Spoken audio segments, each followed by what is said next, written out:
Welcome to the first of the Ruth Advent bonus episodes. This is a series of 4 short episodes following each episode in Ruth. To understand this episode, read each chapter of Ruth or listen to the corresponding episode of Ruth from Season 8 at the Bible Book Club because we read it to you. The Advent season consists of 4 weeks, symbolized by the lighting of the candle. Each week, though, has a special focus. The candles are lit on each of the 4 Sundays leading up to Christmas, with a 5th candle in the center. That's called the Christ candle, and that will be lit on Christmas Eve. The specific names of the 4 candles can vary slightly depending on the tradition that you subscribe to or denomination that you're in, but here are the most common. They are hope, love, faith, and joy. This week, the first week, we'll focus on hope. It symbolizes the hope of the coming Messiah, and it reminds us of the prophecies of hope throughout the Old Testament that foretold the birth of Jesus, like in the Book of Ruth. All right, let's set this up first. What is an Advent? Why do we do this? Well, the definition of Advent is the long-awaited arrival of something significant, usually a notable person or event. Now, the long-awaited arrival that we anticipate at Christmas is the birth of Jesus. Fortunately for us, we only have to wait 12 months every year to celebrate, but the people of the Old Testament had been waiting for thousands of years. The wait began all the way back in Genesis 3 after the fall. God told Adam and Eve in verse 15, I will put enmity between you and the woman, between your offspring or seed and hers. He will crush your head and you will strike his heel. This verse is called the first gospel or good news or the proto-evangelium. From the time Adam and Eve heard of this promised offspring or seed, they began to wait for the birth of the child that would redeem them from their fallen situation. And their children waited, and then their children's children waited, and so on, until most of a very populated world was waiting. That is why the dating system of our years is BC and AD. BC and AD stand for before Christ and Anno Domini. Anno Domini is Latin for in the year of the Lord. The BC AD dating system was created by a Christian monk. The point is that the advent of Christ was so notable that all of history is numbered as occurring either before or after Christ's birth. Today, we Advent or await the birth every year at Christmas. The birth of Christ is surely the greatest news of all time. Susan, can you help me understand how the Book of Ruth is a Christmas story? What is the connection? Okay, because the Israelites were waiting for this one seed, they started tracking their offspring. That is why the Bible is filled with genealogies. As the Israelites tracked, God revealed which branch of the family that saving seed or savior would come from. In Genesis 18, they learned he would come from the seed of Abraham. And in Genesis 49, they learned he would come from the tribe of Judah. After that, there were prophecies or hints along the way, but nothing significant. Until about 1,000 years before the birth, when the Bible zeroes in on a location, the town of Bethlehem, where not 1, but 3 special births will take place. The Book of Ruth is a story about the first birth. So we will Advent for the next 4 weeks, a little over 1,000 years before the Savior arrived, when Jesus was still just an inconceivable promise, a glimmer of hope somewhere in the future.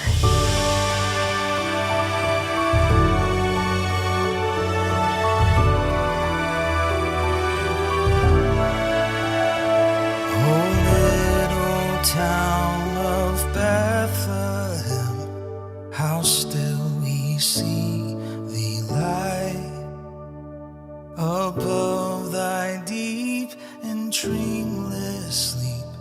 The silent stars go by, yet in thy dark street shineth the everlasting light. The hopes in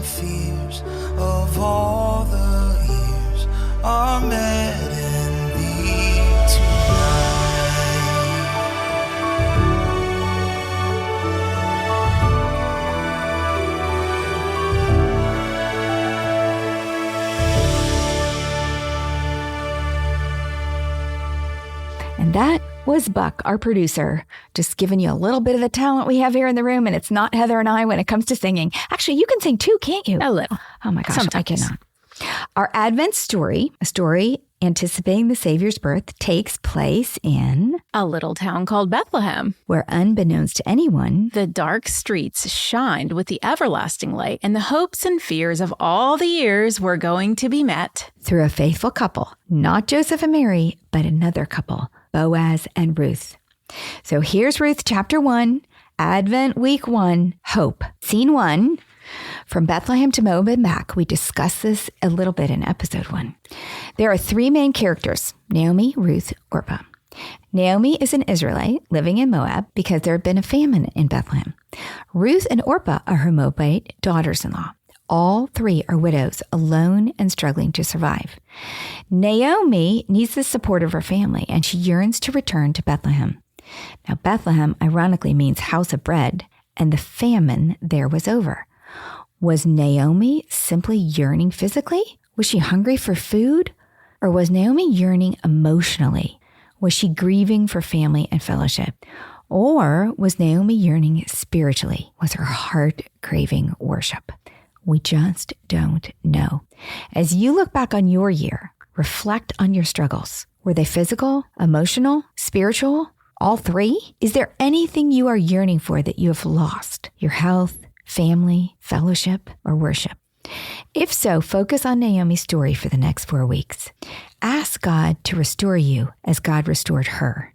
Pray for the ability to hope. Pray for the courage to make a change like Naomi did. Scene 2, choices on the road. Naomi, Orpah, and Ruth begin the long and dangerous journey to Bethlehem. When Naomi realizes that it is impractical for Orpah and Ruth to go with her, that they should stay with their families and their gods, Orpah eventually agrees and returns. But Ruth clings to Naomi and refuses, stating that Naomi's people and God will be hers. Ruth has learned to love the Lord, and Naomi is her only connection to the God of Israel. Ruth would rather travel forward in danger than turn back to the spiritual emptiness of the past. We are all on the road of life, just like Orpah and Ruth. And we all have choices along the way. Even in daily choices, we can make a move toward God or away from God. Ponder your day. What steps did you take? In what you said and how you acted, did you take a step toward God or away? Ponder your year. Are you closer to God now than you were at this time last year? If you are struggling to move forward in your faith, focus on Ruth's story for the next 4 weeks. Pray for God to reveal what is holding you back. Ask God to build your faith, erase your doubts, or carry your fears. Scene 3, the bitter return. Naomi and Ruth arrive in Bethlehem and create quite a stir with the women. The women's comments about Naomi brings out her bitterness. She doesn't want to be called Naomi, which means sweet. She doesn't feel sweet.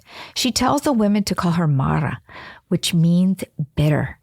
Now, the women's comments about Ruth declare her as an outcast. The people call her Ruth the Moabite.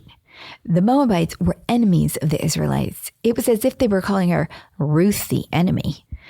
The return to Bethlehem does not seem to be going well, but the chapter ends with a sweet little hint of hope. Naomi and Ruth arrived in Bethlehem just as the barley harvest was beginning. Little did they know this was a hint for far more. For in John 3:6, Jesus revealed, I am the bread of life. Whoever comes to me will never go hungry. The promised seed that they hoped and waited for would be the bread for everlasting life, and he would come from this little town of Bethlehem. As you look forward to next year, what do you feel? Are you filled with hope like Ruth, or anxiety and perhaps even bitterness like Naomi? Ask God to fill you with hope. For the next 4 weeks of Advent, as we anticipate the arrival of Jesus' birth, the birth when the hopes and fears of all the years are met in thee tonight, the birth when the inconceivable promises made way back in Genesis become real, how can you make sure not to miss it hiding underneath the wrapping paper, stuffed in between dinner and dessert, lost in hours on the Hallmark Channel. Shift your focus onto Jesus and the hope this coming Advent season. Thank you for joining us for this Advent bonus episode. Our next regular episode drops this Monday. Have a Merry Christmas.